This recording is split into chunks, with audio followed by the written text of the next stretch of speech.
नमस्कार मुलांनो, इयत्ता तिसरीचा मराठीचा तिसरा धडा आपण पाहणार आहोत. आपण सारे खेळू. या धड्यामध्ये सर्व मुलांनी कसं एकत्र खेळायचं आहे ते सांगितलं आहे. अंगणात मुले चेंडू खेळत होती. रोजी एकटीच बसून खेळ बघत होती. आता हे एका घरासमोरचं अंगण आहे. आता या अंगणामध्ये काही मुलं बॉलने खेळत आहेत, म्हणजे बॉलला मराठीत म्हणतात चेंडू.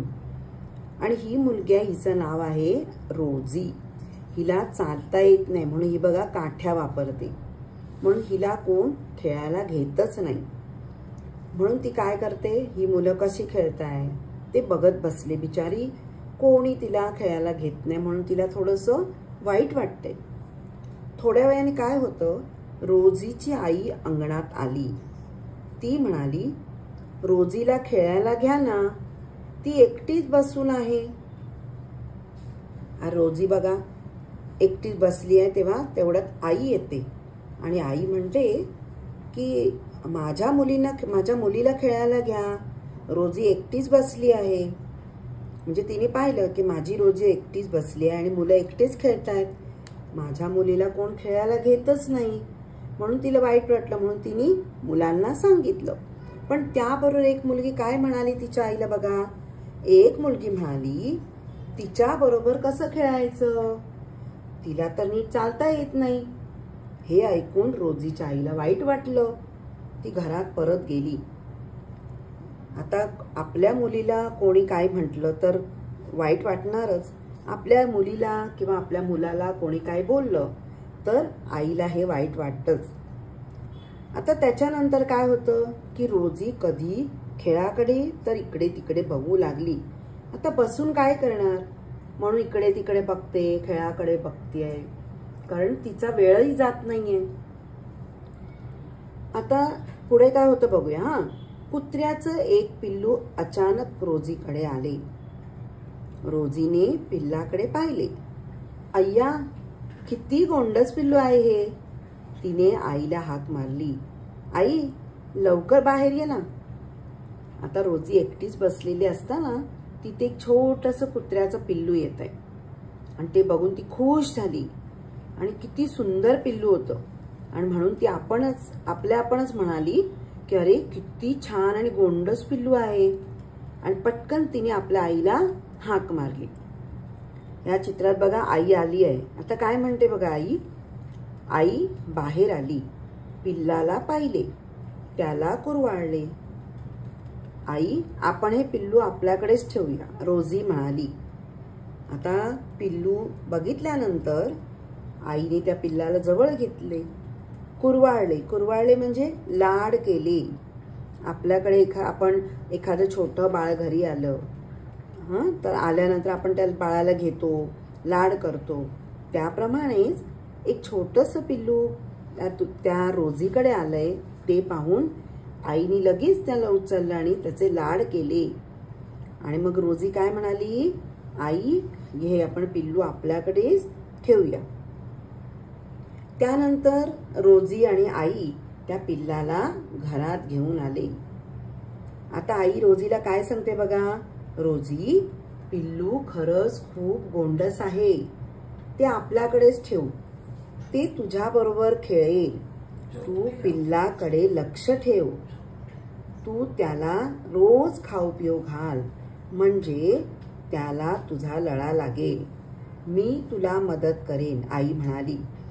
आता आई म्हणते की पिल्लू गोंडस आहे, आपल्याकडे ठेवूया, तुझ्याबरोबर खेळेल. आता एक गोष्ट लक्षात ठेवा की एखादं कुत्र्याचं पिल्लू किंवा मांजरीचं पिल्लू तुमच्याकडे असेल तर आपण ते काय करायचं असतं, आपण त्याचे लाड करायचे. आपल्याला त्याला काय हवं नको ते बघायचं असतं. म्हणजेच त्याची काळजी आपण घेतल्यानंतर त्या पिल्लाला आपलं प्रेम वाटतं, ते आपल्याला आवडू लागतात. आता तुम्हाला माहिती आहे की एखाद्याच्या घरी कुत्रा असेल तर कुत्र्याला आपण काय करतो, जवळ घेतो, त्याची काळजी घेतो. काही घरामध्ये त्या कुत्र्याला बसायला चादरही ठेवतात. आणि त्याला दर रविवारी आंघोळ घालतात. सांगायचा उद्देश हा की जर आपल्याकडे एखादा प्राणी आपण पाळत असू तर त्याची नेटाने काळजी घेतली पाहिजे, तर ते सुद्धा तेवढीच आपली काळजी घेतात. आता आपण बघितलं की रोजी आणि तिची आई त्या बाळाला, त्या कुत्र्याच्या पिल्लाला घरात घेऊन आले आहेत. आता पुढे बघूया. मुलांचा खेळ संपला. ती आपसात बोलू लागली. तेवढ्यात रोजीच्या घरातून कुत्र्याच्या भुंकण्याचा आवाज आला. मुलगा म्हणाला, चला आपण रोजीकडे जाऊ, तिच्या घरी कुत्र्याचे पिल्ल आहे ते बघू. आता बघा ही मुलं कशी आहेत. जेव्हा रोजी एकटी बाहेर बसली तेव्हा कोणी खेळायला घ्यायला तयार नाही. पण आता रोजीकडे कुत्र्याचं पिल्लू आल्याबरोबर ही मुलं काय म्हणतात, अरे रोजीकडे कुत्र्याच्या पिल्लाचा भुंकण्याचा आवाज येतोय, आपण तिच्याकडे जाऊया, आता खेळायला जाऊया. आणि म्हणून ते मुलं आपली त्या रोजीच्या घरी जात आहेत. एक मुलगी रोजीला म्हणाली, किती छान पिल्लू आहे, कुठून आणलंस? आता ही मुलं रोजीच्या घरी आलेत आणि पिल्लाला बघून खूप खुश झाले. म्हणून त्यांनी रोजीला विचारलं, किती छान पिल्लू आहे, कुठून आणलंस? अगं आणलं नाही, आलंय असंच. मग रोजी काय म्हणते, आम्ही काही आणलं नाही, ते असंच फिरत फिरत आमच्याकडे आलंय. हे बघ, तुझ्या पिल्लासाठी आम्ही खाऊ आणू आणि रोज तुझ्याकडे येत जाऊ, पिल्लाशी आणि तुझ्याशी खेळायला. एक मुलगी म्हणाली. रोजीला आनंद झाला.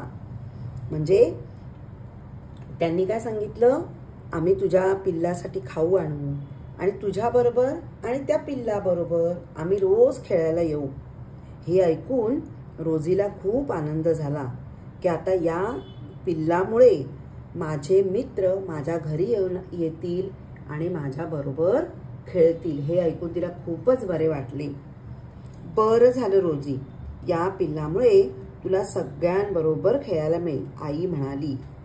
आणि मग आई काय म्हणते की चला त्या कुत्र्याच्या पिल्ला निमित्ताने सगळे मित्र आपल्या घरी येतील आणि तुझ्याबरोबर खेळतील.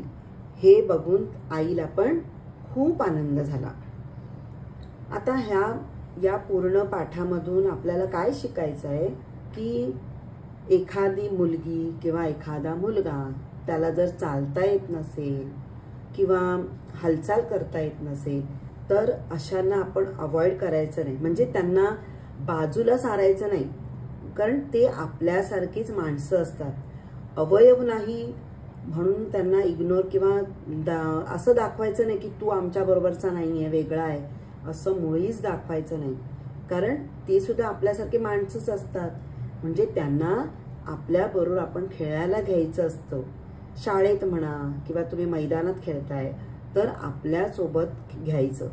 अशाने काय होईल, त्यांना एकटेपणा वाटणार नाही आणि एकटेपणा वाटू पण द्यायचा नाही. असा विचार करायचा आहे की ती मुलगी चालत नाही किंवा लिहिता येत नाही आणि तीच जर आपली वेळ आली तर, हा विचार करायचा. म्हणून या पाठातून आपल्याला एकच शिकायचं आहे, मुलगा किंवा मुलगी त्यांना कुठलाही अवयव नसेल किंवा त्यांना शारीरिक प्रॉब्लेम नसतील तर उलट त्यांना आपण सपोर्ट करायला पाहिजे, मदत करायला पाहिजे.